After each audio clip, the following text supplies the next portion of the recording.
என்னடா துண்டு சீட்டை கையில் வச்சிருக்கிறேன்னு நினைக்காதீங்க. நம்ம துண்டு சீட்டு 10 கொஸ்டின் கேட்டிருக்கிறாரு. அந்த 10 கொஸ்டினுக்கு நானும் துண்டு சீட்டை வச்சு பதில் சொல்ல போறேன்.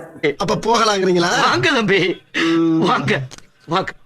முதல் கேள்வி நம்ம துண்டு சீட்டு தலைவரோடது என்னன்னா, தமிழகத்துக்கு தர வேண்டிய 3458 கோடி ரூபாய் கல்வி நிதி எப்போது வரும்?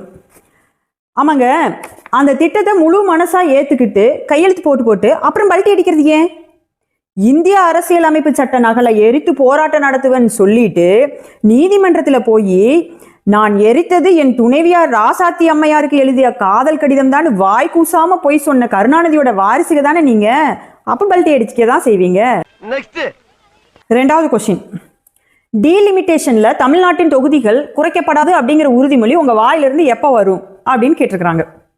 இந்த மாதிரி பகல் கனவெல்லாம் கண்டுட்டு பெணாத்திட்டு இருந்தா அதுக்கெல்லாம் என்ன செய்ய முடியும்? முதல்ல தொகுதி வரையறை வரட்டும், அப்புறம் அதுக்கப்புறம் அதை பத்தி பேசலாம். பகல்ல தூங்குற அளவுக்கு நீங்க வெட்டியா இருக்கிறீங்க அப்படிங்கிறது இதுல இருந்து தெரிஞ்சுக்கலாம். தூங்கி விட்டேனாம், அதை பெரிய துக்கமாக பேசுகிறார். மூணாவது கொஸ்டின், பாஜகவின் முகவர் போல் செயல்படும் ஆளுநரின் அராஜகம் எப்போது முடிவுக்கு வரும்? சபாநாயகர் மாதிரி ஜால்ரா போட்டா அவர் உங்களுக்கு நல்லவர், உங்களோட அராஜகத்தையும் பித்தலாட்டத்தையும் தட்டி கேட்டா அவர் உங்களுக்கு பாஜகவோட முகவரா தெரிகிறாரு. உங்களோட அயோக்கியத்தனத்தை கண்டும் காணாம இருக்கிறதுக்கு அவர் என்ன உங்க கட்சி தொண்டரா? நாலாவது கொஸ்டின், தமிழ் பாசத்தில் தமிழர்களை மிஞ்சியதாய் காட்டிக்கொள்ளும் உங்கள் அரசிடமிருந்து தமிழுக்குரிய நிதி எப்போது வரும்? ஆனாலும் கோபாலபுரத்தில் தமிழ் பால் குடித்து வளர்ந்த உங்களின் தமிழ் பாசத்திற்கு ஈடாகுமா? போங்க முதல்வரே, முதலில் தமிழ்நாட்டில் 10வது 12வது பரீட்சை எழுதக்கூடிய எல்லா மாணவர்களும் முழுமையாக தமிழில் தேர்ச்சி பெறும் அளவுக்கு கல்வி தரத்தை கொடுங்கள். பிறகு வந்து பேசலாம் தமிழ் வளர்ச்சி பற்றி. அஞ்சாவது கொஸ்டின், MGNREGA தொடரும் மாநிலங்கள் மீது நிதிச்சுமையை ஏற்றி ஊரக மக்களின் வாழ்வாதாரத்தை ஒழித்து கட்டும் விக்சித் பாரத் ராம்ஜி கைவிடப்படும் என வாக்குறுதி எப்போது வரும்?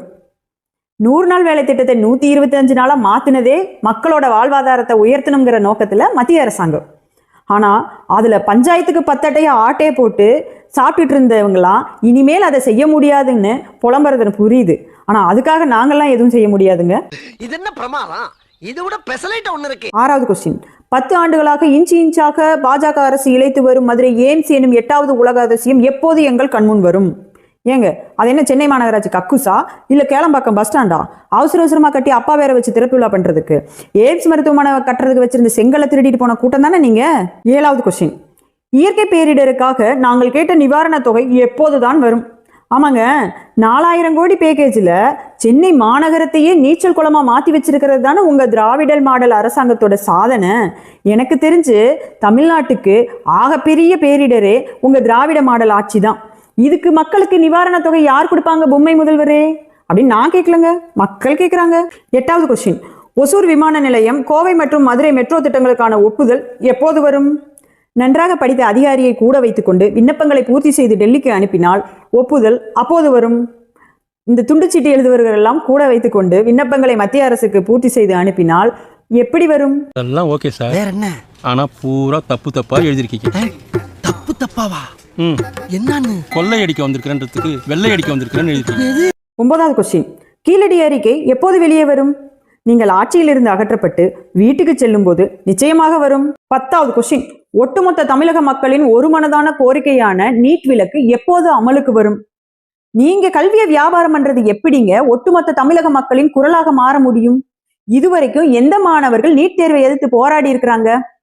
டாஸ்மார்க் நடத்துறவனும் கனிம வளத்தை திருடுறவனும் மாநகராட்சியில டெண்டர் எடுக்கிறவங்க எல்லாம் நீட் தேர்வை எதிர்த்து போராடுவாங்களாமா? அதுக்கு நாங்க செவி சாய்க்கணுமாமா? கருணாநிதிக்குமே உண்மைக்கும் என்ன சம்பந்தம்? கல்விக்கும் திமுகவுக்கும் என்னப்பா சம்பந்தம்?